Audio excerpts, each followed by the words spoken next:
Hola y bienvenidos a mi canal de YouTube una vez más. Hoy tenemos el caso de Sabrina Eisenberg. Es uno de esos días en los que hacemos historias sin resolver, cosas que a día de hoy todavía no tienen respuesta, pero que también fueron controversiales en su momento por una u otra razón. Realmente la opinión con respecto a lo que pasó en este caso es dividida y debido a justamente lo que sucedió en esa época es muy difícil de determinar cualquier cosa porque no hay casi evidencia. Y ya vamos a ver por qué. Acá en la que está en pantalla tienen el resto de mis casos. Hay una lista de reproducción con muchos casos si quieren seguir viendo este tipo de contenido. Y también tienen otra lista de reproducción con casos resueltos y sin resolver. Acá tienen mis redes sociales por si quieren seguirme en alguna de ellas. Y sin nada más que decir, comencemos.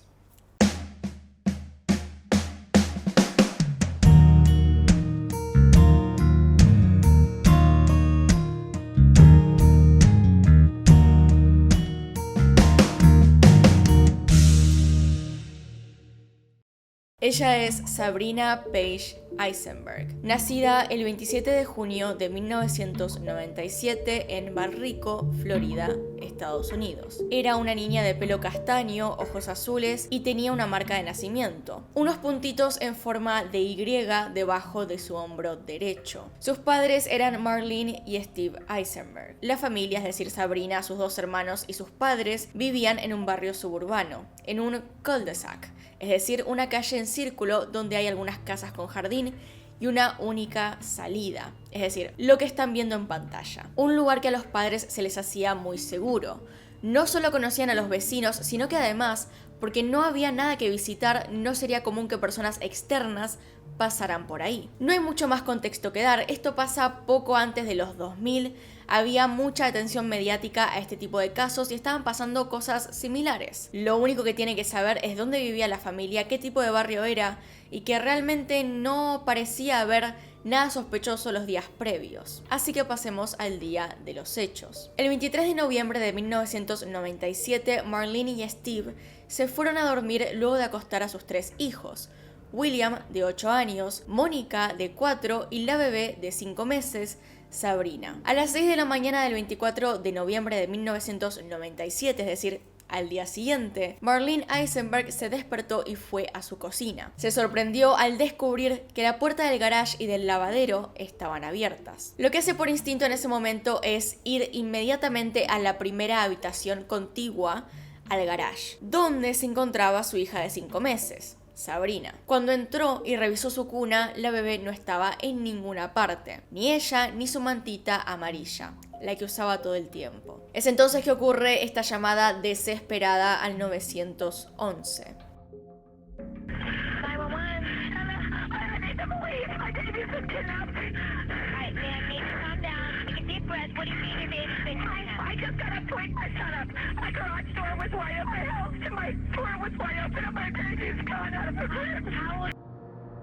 Luego de eso, Marlene corre a la casa de sus vecinos.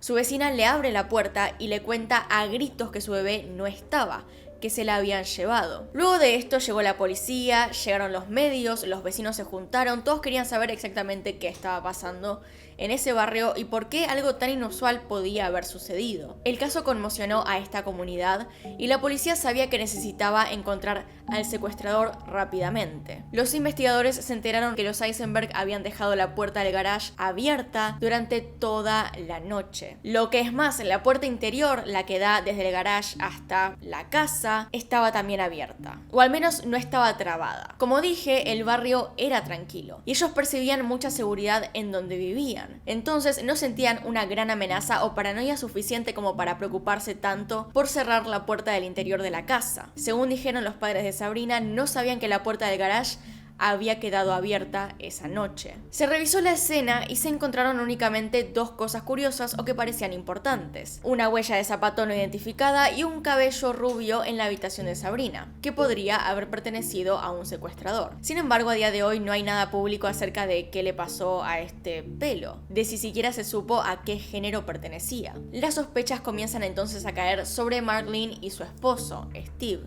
Sin embargo, ellos negaron su participación en la desaparición de su bebé. La policía tomó varios artículos de su casa para que los analizara el FBI, incluida su cuna y ropa de cama. Durante este tiempo, los Eisenberg hicieron un llamamiento público para el regreso seguro de Sabrina, hablándole a aquella persona que se la llevó para que la trajese de vuelta.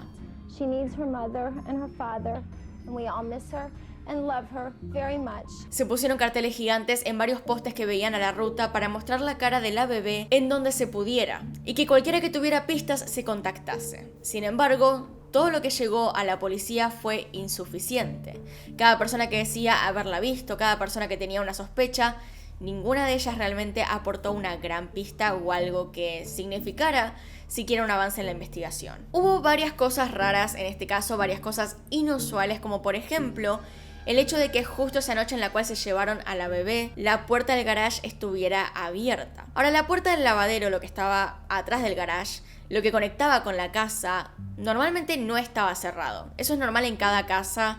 Lo que sí era fuera de lo común, definitivamente, era que el garage estuviese abierto. Justo esa noche estaba abierto, alguien pasó por ahí, intentó entrar y se llevó a la bebé. Todo esto sin que nadie escuchara ningún ruido. Evidentemente ruido no iba a haber porque no hubo entrada forzada a la casa, pero el perro de la familia no hizo ningún ruido. Tenían otros 2 hijos al perro y ellos también estaban dentro de la casa y sin embargo nadie escuchó nada de lo que pasó esa noche. Entonces resulta llamativo que de repente no hubiese ni siquiera algo que le llamara la atención. Si el perro no ladró, quería decir que la persona que entró era alguien de confianza, alguien que ya conocían, tal vez. Durante este proceso también participaron los medios, viendo cosas extrañas en el comportamiento de los padres. Pero notarán que no son tan extrañas. Primero se hizo muy famoso este clip de los padres riéndose mientras se van con los policías. Esto pasa un día después de los hechos. Ellos caminaban hacia el auto de la policía, uno de los detectives tira un chiste y ellos se ríen. En un contexto como ese hay 2 formas de tomarse un chiste que probablemente hayan hecho para aligerar un poco la situación, hacerla más amena. Podrían haberse enojado mucho, es decir, los padres podrían haber puesto una cara malísima ante el chiste, o podrían haberse reído ligeramente como pasó en este caso. Digamos que dentro de todo, y como digo siempre, este tipo de actitudes, ya sea reírse, tal vez no estar con una cara horrible todo el tiempo, o después de meses volver a salir de fiesta o enamorarse de otra persona si perdieron a sus esposos o lo que sea, no es tan cuestionable, es decir, esas cosas pasan, son cosas de la vida. Una persona no está triste todo el tiempo, a pesar de lo mal que lo está pasando. Entonces, más que esto, la verdad que el enfoque debería haber estado en lo extraño de la situación y no tanto en que le sacaron un clip a unas personas riéndose.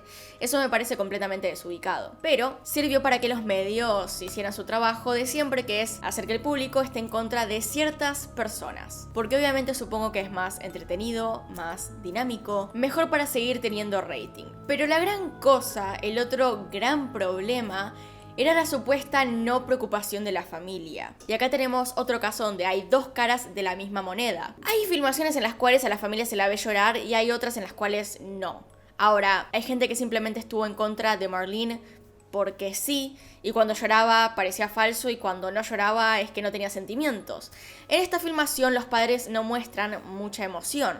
Según Marlene, una vez que terminaron de grabar eso, que era un pedido de ayuda básicamente, se largó a llorar. Y después se la puede ver llorando en la vigilia que se hizo más tarde por la hija. Pero obviamente también a la policía y a los medios les pareció que esto de que grabaran el video sin ninguna emoción era sospechoso. Los medios hicieron un escándalo y a los oficiales parecía confirmarles las sospechas. Durante este tiempo también se les hicieron test de polígrafo a los padres porque ellos insistieron en que no mentían, así que si podían hacer eso, perfecto, ellos insistieron. Pero de todos modos las pruebas de polígrafo son inadmisibles en un juicio y realmente no prueban nada, así que tampoco importaba tanto. Más allá de eso, los resultados fueron inconclusos para los 2. La madre de Sabrina también declaró que los mismos investigadores la sentaron para decirle que ella sabía lo que le había pasado a su hija.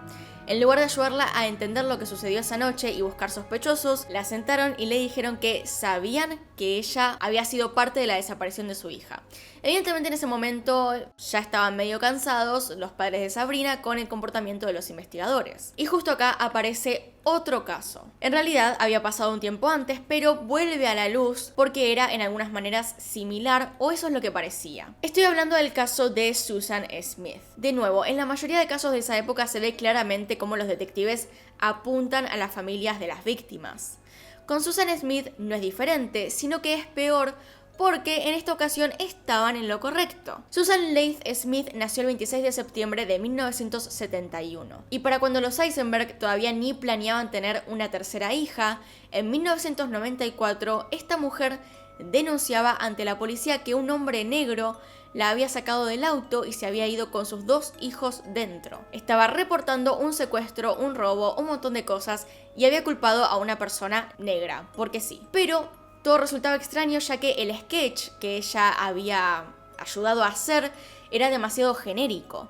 No recordaba ningún detalle en particular y eso resultaba un poco sospechoso, como si estuviera inventando a esa persona. Ella estaba describiendo a la mitad de los hombres afroamericanos que vivían en la comunidad en ese momento. Durante 9 días hizo súplicas en televisión nacional para que los niños regresaran a salvo. Se la veía muy preocupada, se la veía buscándolos, estaba en todos los medios, aparecía en donde podía para pedir que sus hijos volvieran. Sin embargo, luego de una investigación intensiva y una búsqueda a nivel nacional de sus hijos, confesó el 3 de noviembre de 1994 haber dejado que su automóvil entrara en el cercano lago John D. Long, ahogando a sus 2 hijos dentro del mismo. Según los informes, su motivación era facilitar una relación con un hombre rico de la zona llamado Tom Findlay, que parece que fue suficiente como para matar a sus 2 hijos. Resulta que el hombre, antes de los hechos y sin saber de lo que Susan era capaz, le envió una carta terminando la relación y expresando que no quería tener hijos. Sin embargo, también debió añadir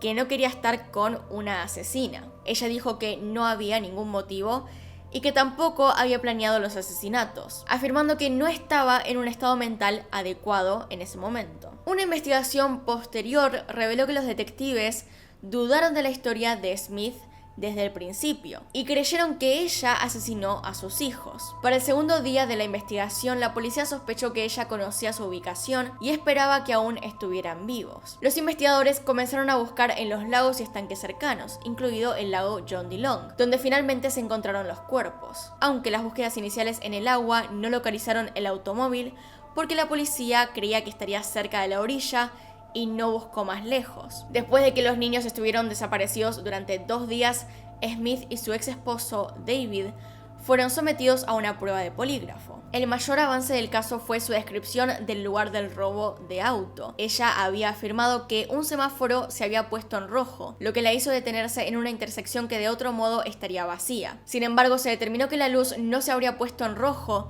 para ella, a menos que hubiera un vehículo en la carretera que se cruza. Esto contradecía su afirmación de que no vio ningún otro automóvil allí cuando ocurrió el robo. El psiquiatra de la defensa de Smith le diagnosticó un trastorno de personalidad dependiente y depresión mayor. Finalmente, después de todo esto, ella fue encarcelada en la unidad de segregación administrativa en la institución correccional Camille en Colombia. Pero claro, este caso evidentemente probaba lo que la policía había querido hacer durante tantos otros, que era culpar a la familia y estar en lo correcto, porque, como dije antes, esto se ve en muchas historias. No es la primera vez que cubrimos algo así, en lo que la policía se enfoca únicamente en la familia. La única gran diferencia es que casi nunca les resulta, casi nunca descubren nada que pueda involucrar a las familias realmente. Entonces, una vez que salió bien, estuvo en todos los medios posibles y era comparado a este caso porque supuestamente la madre no mostraba emociones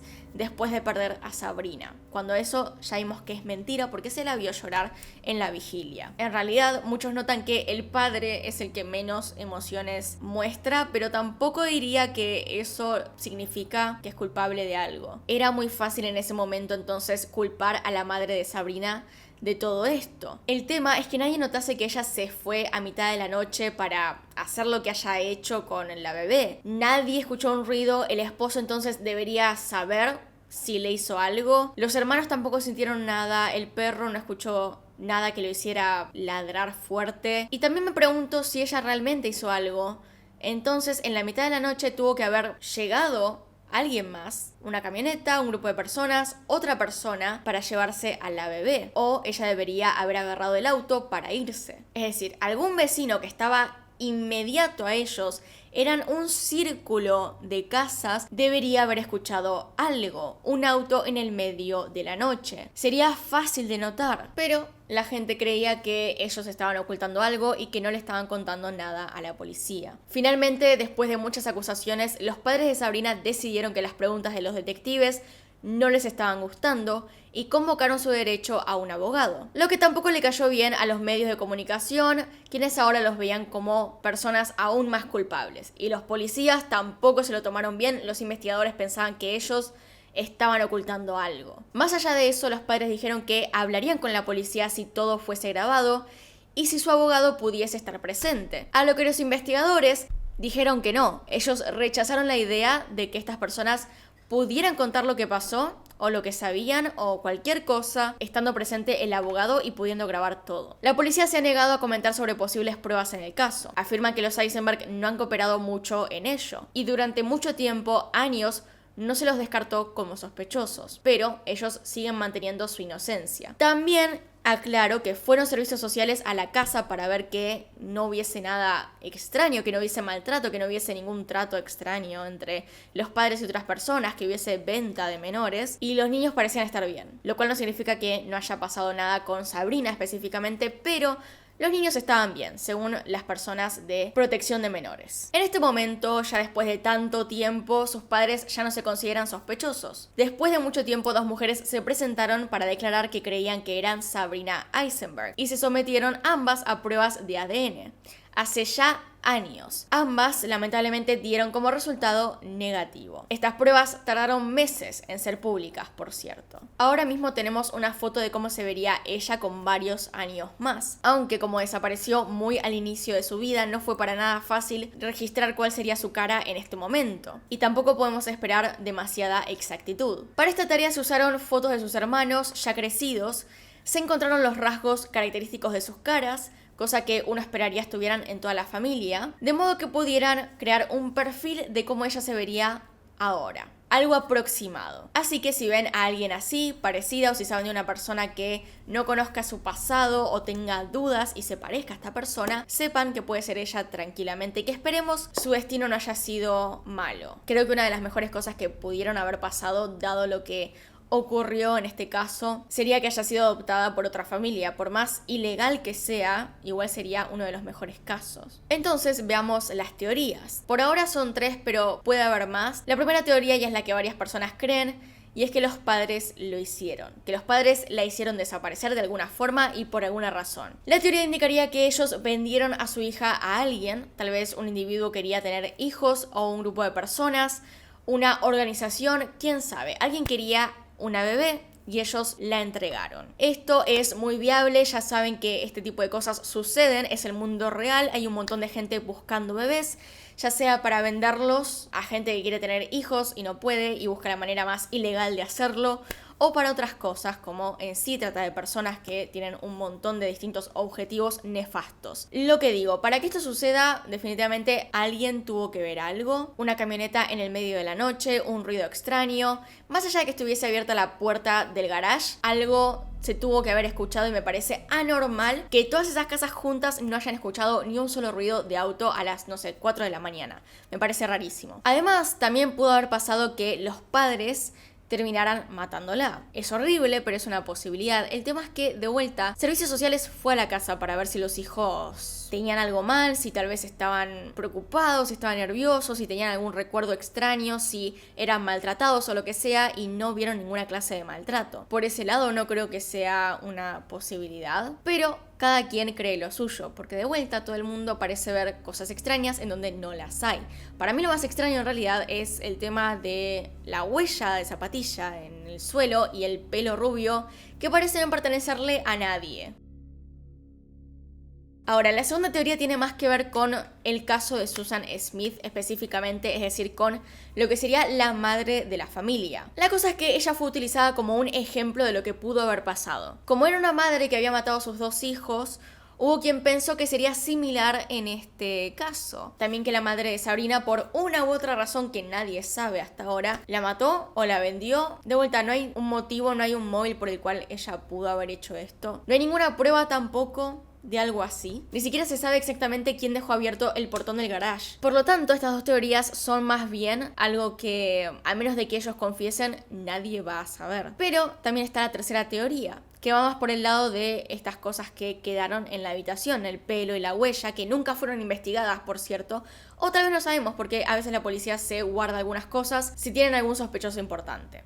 No lo sabemos. La tercera teoría es que hubiese alguien espiándolos. Si bien resulta ser una buena coincidencia que justo esa noche hayan dejado las puertas abiertas, hay gente que activamente busca robar bebés. Y acá mientras estaba haciendo el video pensé, puede haber sido un vecino. Estaba pensando, sí, hay gente buscando, hay organizaciones que persiguen a otras personas, persiguen gente durante una semana para ver qué hacen durante ese periodo de tiempo, para saber sus horarios y todo lo demás, y después atacan.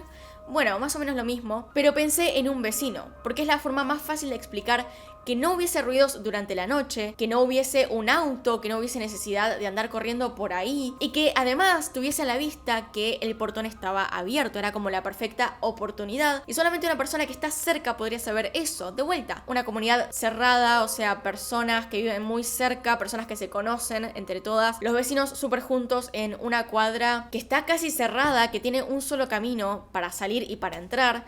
Entonces resulta un poco extraño que una persona pueda irse de ahí a cualquier otra parte lejos, que va a necesitar claramente un auto para irse, pueda hacerlo en la mitad de la noche sin que nadie lo note. Entonces es mucho más fácil para un vecino ver eso, decir es mi oportunidad e irse, porque después tiene tiempo hasta que llegue la policía, hasta que los padres se den cuenta de lo que estaba pasando. Tiene tiempo, conoce el barrio, conoce todo, entonces es mucho más fácil. Hay dos cosas con respecto a la investigación, una buena y una mala. Al menos con este tipo de casos. Esto de que los detectives se enfoquen en un culpable, en alguien que estuvo ahí desde el principio, puede resultar bien, como pasó en el caso de Susan. Puede ser que esté ahí justamente, que sea evidente y que tengan razón, o puede pasar que se enfoquen, como pasó tantas otras veces, en una sola persona, en una sola familia, y no tengan razón y dejaron perder un montón de años en una cosa que no dio resultados, mientras las otras personas, los responsables, se iban sin ninguna consecuencia. Encima de todo esto, era bastante fácil decir en esa época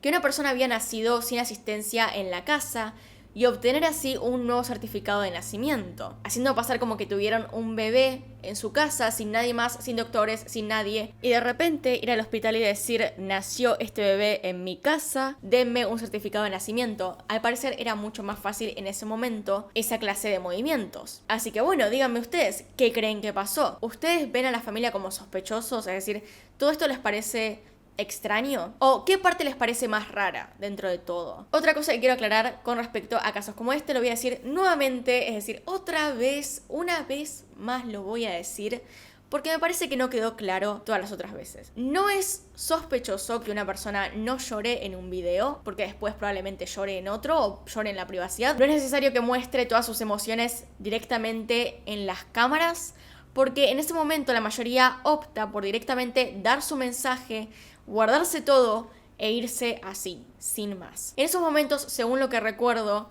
era mucho más aconsejado no hacer eso de llorar en la cámara. Cuando hacían estos pedidos, entonces se podía ver en muchos casos como las personas miraban a la cámara derecho, miraban bien enfocados, sin lágrimas, sin nada y sin dudar para pedir que sus hijos vuelvan. Aclaro además que una familia, personas que estén relacionadas a un caso, construyan su vida otra vez, que sigan con sus cosas, que se vayan de fiesta, que tengan nuevos esposos, novios, lo que sea, o más hijos, no quiere decir que sean culpables, sino que más bien quieren seguir con sus vidas a pesar de todo, lo que no es malo ni tampoco los hace culpables. Puedes sufrir mucho y aún así tener que despertarte todos los días, ir a trabajar, seguir con tu familia, seguir cuidándolos, etc. Las personas no tienen por qué estar de luto todos los días, todo el tiempo, porque la vida no es así, no es realmente blanco o negro, están felices o tristes, sino que es un constante movimiento de emociones, así que realmente todas esas cosas no indican culpabilidad. culpabilidad. Lo que sí indicaría culpabilidad es que le hayan dicho a alguien algo sospechoso, y en este caso no pasó. O al menos no que sepamos, no hay muchas pruebas de nada en realidad. Pero bueno, acá terminamos con el caso. Gracias por verlo hasta el final. Acá están mis Patreons y los miembros del canal. Gracias por apoyarme a través de esos medios y gracias por apoyarme a todos los que ven los videos acá en YouTube, le dan like, comentan o simplemente lo ven hasta el final, porque realmente ayuda muchísimo. Así que hasta acá llegamos. Acá tienen un video nuevo, acá tienen un video recomendado, se pueden suscribir haciendo clic en mi cara y nos vemos en otro video. Adiós.